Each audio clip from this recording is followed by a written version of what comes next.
Hello students, मेरा नाम है महिमा शर्मा और मैं रेजोनेंस पीसीसीपी डिवीज़न से हूँ। तो आज हम कक्षा 9 का स्मृति पाठ पढ़ेंगे। तो स्टार्ट करते हैं। इसके लेखक हैं श्रीराम शर्मा।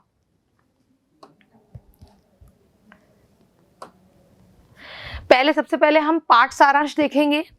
लेखक 1908 ईस्वी में घटित एक घटना का वर्णन कर रहा है। उस समय कड़ी सर्दी पड़ रही थी। शाम के 3:30 या 4 बजे होंगे जब लेखक अपने कई साथियों के साथ झरबेरी के बेर तोड़ तोड़ कर खा रहा था कि तभी गांव के पास से एक आदमी ने लेखक को जोर से आवाज लगाकर पुकारा और कहा कि लेखक के भाई साहब लेखक को बुला रहे हैं, इसलिए उसे जल्दी से ही घर लौट जाना चाहिए।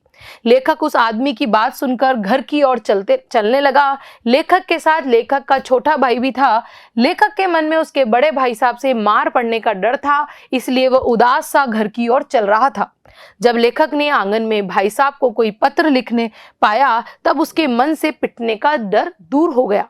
जब लेखक और उसके छोटे भाई को लेखक के भाई साहब ने देखा तो भाई साहब ने उन दोनों से कहा कि उनके द्वारा लिखे गए पत्रों को ले जाकर के मक्खनपुर में स्थित डाकखाने में डालाओ। तेजी से जाना, जिससे शाम की डाक में उनकी चिट्ठियां निकल जाए, ताकि ये चिट्ठियां जल्द से जल्द वहां पहुंच जाए जहां उन्हें भेजा जाना है, क्योंकि वह बहुत जरूरी थी। वे दिन जाड़े के थे, जाड़े यानी सर्दी के थे।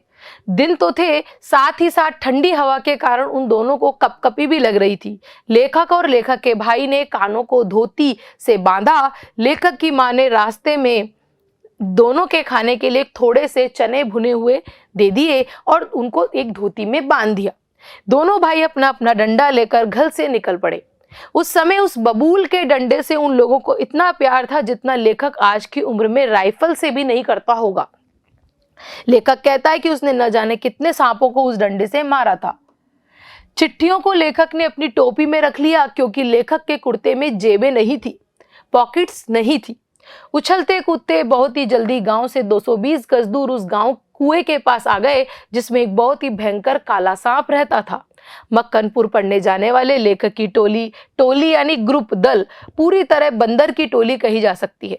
अपनी टोली की शरारतों के किस्सों में से एक किस्सा सुनाते हुए लेखक कहता है कि एक दिन लेखक और लेखक की टोली स्कूल से लौट रहे थे कि उनको कुएं में पंजे के बल उचक्कर झांकने की सूझी। लेखक ने कुएं में झांककर एक पत्थर फेंका, क्योंकि उनको न जानना था कि उसकी आवाज कैसी होती है। उसकी आवाज को सुनने के बाद उन्होंने अपनी आवाज की गूंज को कुएं में सुनने की सोची, परंतु कुएं में जैसे ही पत्थर गिरा वैसे ही एक फुसकार सुनाई दी। गांव से मक्खनपुर जाते और मक्खनपुर से लौटते समय लेखक और उसके साथी हर दिन अब कुएं में पत्थर डाला करते थे। लेखक कुएं पत्थर डालने के लिए कुएं की ओर बढ़ा। छोटा भाई भी लेखक के पीछे इस तरह चल पड़ा जैसे बड़े हिरण के बच्चे के पीछे छोटा हिरण का बच्चा चल पड़ता है। लेखक ने कुएं के किनारे से एक पत्थर उठाया और उछलकर एक हाथ से टोपी उतारते हुए सांप पर पत्थर गिरा दिया, परंतु लेखक पर तो बिजली सी गिर पड़ी, क्योंकि उस समय जो घटना घटी उस समय के कारण लेखक को यह भी याद नहीं रहा कि सांप ने फुसकार मारी या नहीं, पत्थर सांप को लगा या नहीं। ये घटना थी टोपी के हाथ में लेते ही दोनों चिट्ठियां चक्कर काटती हुई कुएं में गिर जाने की। लेखक की आंखों में निराशा, पिटने का भय और घबराहट से रोने का उफान आ रहा था। लेखक की पलकें उसके भीतरी भावों को रोकने का प्रयास, मतलब उसकी आंखों से आंसू गिरने ही वाले थे, परंतु उसके गालों पर आंसू ढुलक ही जाते थे। उस समय लेखक को माँ की गोद की याद आ रही थी। उसका जी चाह रहा था कि उसकी माँ आए और उसे छाती से लगाए और लाड़ प्यार करके ये कह दे, कोई बात नहीं, चिट्ठियां तो फिर लिख ली जाएंगी, रोने की कोई बात नहीं। लेखक का मन कर रहा था कि कुएं में बहुत सी मिट्टी डाल दे और घर जाकर ये झूठ कह दे कि वह दोनों चिट्ठी डालाए हैं, पर उस समय लेखक झूठ बोलना जानता ही नहीं था। लेखक कहता है कि यदि मन में किसी को काम करने का पक्का विचार कर लिया जाए तो परेशानी अपने आप कम हो जाती है। लेखक की परेशानी भी दूर हो गई, क्योंकि लेखक ने कुएं में घुसकर चिट्ठियों को निकालने का निश्चय कर ही लिया। यह बहुत ही भयानक निर्णय था, क्योंकि नीचे कुएं में भयंकर काला सांप था, परंतु लेखक कहता है कि जो मरने को तैयार हो उसे किसी भी चीज का भय नहीं हो सकता। लेखक कहता है कि उसका छोटा भाई रो रहा था, क्योंकि उसे लग रहा था कि लेखक की मौत उसे नीचे बुला रही है। कहने का तात्पर्य है कि उसे लग रहा था कि अगर लेखक नीचे कुएं में चला गया तो वह जरूर सांप के काटे जाने से मर जाएगा। लेखक को कुएं में जाने के लिए रस्सी की आवश्यकता थी और उसके पास अपने कपड़ों को ही रस्सी बनाने के अलावा और कोई रास्ता नहीं था। एक धोती लेखक की और एक छोटे भाई की, वह उसमें जिसमें लेखक की माँ ने चने बांधे थे, तो वह ठंड से बचने के लिए कानों से बंधी हुई थी। सब धोतियां मिलाकर 5 धोतियां थी, उन सबको कुएं के पास से पड़ी रस्सी मिलाकर कुएं की गहराई के लिए काफी हुई।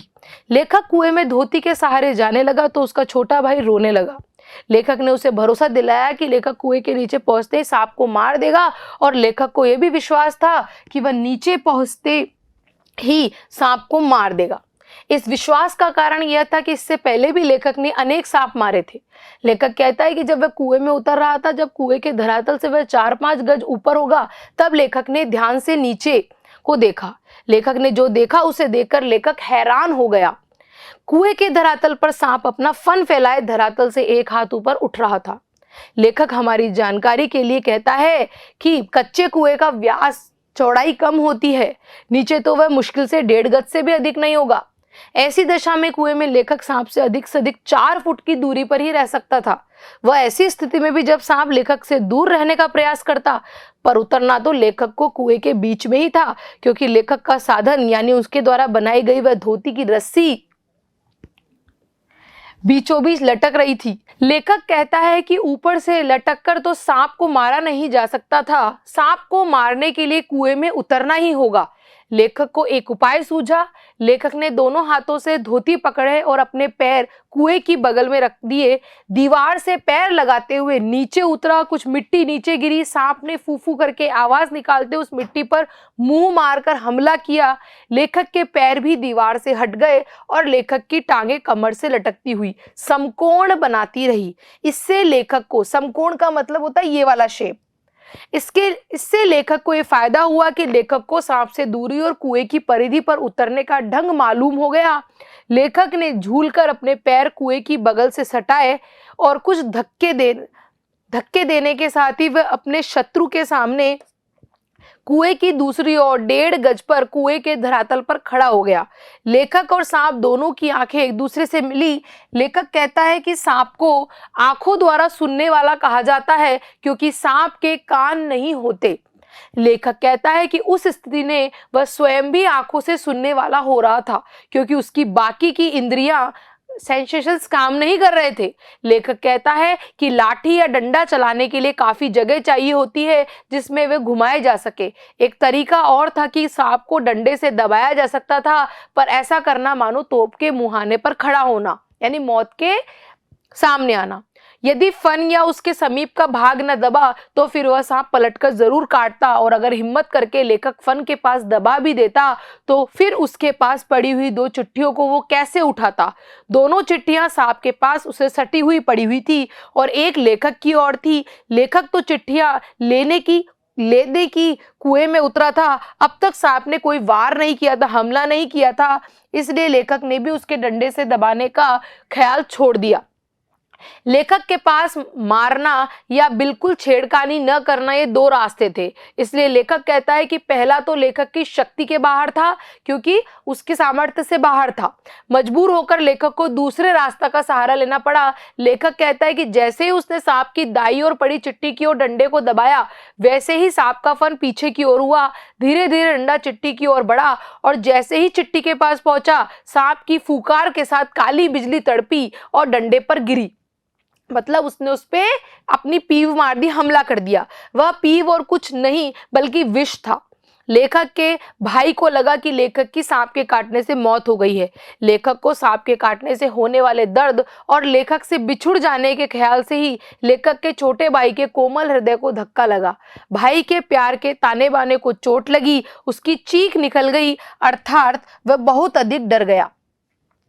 लेखक ने दोबारा फिर से उसी प्रकार लिफाफे को उठाने की कोशिश की। इस बार सांप ने फिर से वार किया और इस बार वह डंडे से चिपट ही गया। जब लेखक ने डंडे के अपनी ओर खींचा तो लेखक और सांप की स्थिति बदल गई। लेखक ने तुरंत ही लिफाफे और पोस्ट कार्ड चुन लिए, चिट्ठियों को धोती के किनारे में बांध लिया और छोटे भाई ने उसे ऊपर खींच लिया। लेखक को डंडे को सांप के पास उठाने में भी बड़ी कठिनाई का सामना करना पड़ा। लेखक कहता है कि चिट्ठियां हासिल करने के बाद अब ऊपर चढ़ना कोई कठिन काम नहीं था। केवल हाथों के सहारे पैरों को बिना कहीं लगाए हुए 36 फुट ऊपर चढ़ना लेखक से अब नहीं हो सकता था। अब लेखक 15-20 फुट बिना पैरों के सहारे केवल हाथों के बल पर चढ़ने की हिम्मत रखता है। परंतु उस समय 11 वर्ष की अवस्था में लेखक केवल हाथों के सहारे और पैरों के बिना 36 फुट चढ़ना, शरीर को अच्छी तरह साफ करके धोती कुर्ता पहन लिया। किशनपुर के एक लड़के ने लेखक को कुएं से बाहर आते देख लिया था। उस लड़के से लेखक ने बहुत आग्रह मिन्नतें की कि वह कुएं वाली घटना किसी से न कहे। ये सब करने के बाद वह लोग आगे बढ़े। सन 1915 में लेखक ने मैट्रिकुलेशन पास करने के बाद ये सारी घटना अपनी माँ को सुनाई। नम आंखों से माँ ने लेखक को अपनी गोद में ऐसे बिठा लिया जैसे चिड़िया अपने बच्चों को अपने पंख के नीचे दबा लेती है, छिपा लेती है। लेखक अपने बचपन के उन दिनों के याद करता हुआ कहता है कि वह कितने अच्छे दिन थे। उस समय राइफल नहीं होती थी, डंडा होता था, और डंडे का शिकार कम से कम उस सांप के शिकार राइफल के शिकार से कम आश्चर्यजनक और भयानक नहीं होते थे। तो इस तरह से हमने इस पाठ का सारांश देखा। एक दो पंक्ति वाले क्वेश्चन आंसर्स देखेंगे। पहला क्वेश्चन है, भाई के बुलाने पर घर लौटते समय लेखक के मन में किस बात का डर था? कि कहीं पिटाई तो नहीं होगी। भाई के बुलाने पर घर लौटते समय लेखक डर गया था। उसे लगा कि उसके बड़े भाई साहब झरबेरी से बेर तोड़ते तोड़ते खाने के लिए डांटेंगे और खूब पीटेंगे, मारेंगे। नेक्स्ट है, लेखक को अपने पिटने का भय कब दूर हुआ? जब उसे उसके बड़े भाई ने बोला कि ये चिट्ठियां डाकघर में दे आओ। लेखक अपने बड़े भाई के बुलाने पर सहमा सा, डरा हुआ सा घर आया तो देखा कि उसके बड़े भाई पत्र लिख रहे थे। भाई को पत्र लिखते देखकर वह समझ गया कि उसे पत्रों को डाक खाने में डाल करके आना है, और यह सोचकर उसे अपने पिटने का भय खत्म हो गया। नेक्स्ट है, अब है 25 से 30 शब्दों में। डाकखाने में पत्र डालते जाते समय लेखक ने क्या क्या तैयारी की? डाकखाने में पत्र डालते समय लेखक ने निम्नलिखित तैयारी की। उसने और उसके छोटे भाई ने अपने अपने कानों में धोती बांध ली, क्योंकि ठंड का टाइम था। उसने अपना मजबूत बबूल का डंडा ले लिया। उसने माँ ने उसे भुने हुए चने दिए थे। उन्होंने सिर पर टोपियां लगा ली। उन्होंने ये तैयारी इसलिए की क्योंकि सर्दी के मौसम में तेज हवाएं हड्डियों को भी कपा देती है, बहुत ज्यादा ठंड थी। कुएं में सांप होने का पता लेखक और एवं अन्य बच्चों को कैसे पता चला? कि डेली वो उसमें क्या डालते थे, पत्थर डालते थे और एक फुफकार की आवाज आती थी, इसलिए उनको पता चला। तो लेखक और उसके साथ अन्य बच्चे मक्खनपुर पढ़ने जाते थे। उसी रास्ते में 36 फुट गहरा सूखा कच्चा कुआं था। लेखक ने स्कूल से लौटते समय उसमें झांक कर देखा, एक ढेला यानी पत्थर फेंका ताकि वह ढेले की आवाज सुन सके, पर ढेला गिरते ही उसमें एक फुसकार की आवाज आई। इस तरह वह जान गए कि इस कुएं में सांप है। नेक्स्ट 50 से 60 शब्दों में आंसर्स लिखने हैं। कुएं से चिट्ठियां निकालने में उसके भाई का कितना योगदान था? इससे लेखक के चरित्र में किन किन जीवन मूल्यों की झलक पड़ती है? तो लेखक कुएं से चिट्ठियां निकालने का काम संभवतः करने की सोच भी न पाता यदि उसके छोटे भाई का उसे सहयोग न मिलता। लेखक ने दृढ़ संकल्प से अपनी दुविधा पर विजय पाई। उसने चिट्ठियां निकालने के लिए अपनी 2 धोतियां और अपने छोटे भाई की दोनों धोतियों के अलावा एक छोटी धोती भी बांधी जिसमें भुनवाने के लिए चने बंधे हुए थे, उसको बांधा। उसके छोर पर एक डंडा बांधकर उसने कुएं में लटका दिया। दूसरे हिस्से को कुएं की डेग में बांध दिया, जो पानी चलाने वाला डेग होता है उसमें बांध दिया। इससे अपने भाई को पकड़ा दिया। इसके बाद वह चिट्ठियां उठाने के लिए कुएं में उतर गया। अदब में बहुत अच्छा साहस और बुद्धि कौशल का परिचय देते हुए उसने ये काम किया। चिट्ठियां निकालने में वह सफल हो गया। इस कार्य से लेखक के साहसी होने, बुद्धिमान होने, योजना अनुसार कार्य करने और भाई से असीम लगाव जैसे उच्च मूल्यों की झलक मिलती है। क्योंकि जब ये चीज हुई तो जब कुएं में चिट्ठियां गिरी तो भाई रोने लगा, उसको उसने ढांढस भी बंधाया। इस तरह से उसके जीवन मूल्यों का पता चलता है। तो इस तरह के क्वेश्चन आंसर्स आपके आएंगे। तो आशा करती हूँ कि लेसन आपको समझ में आया होगा। Thank you so much.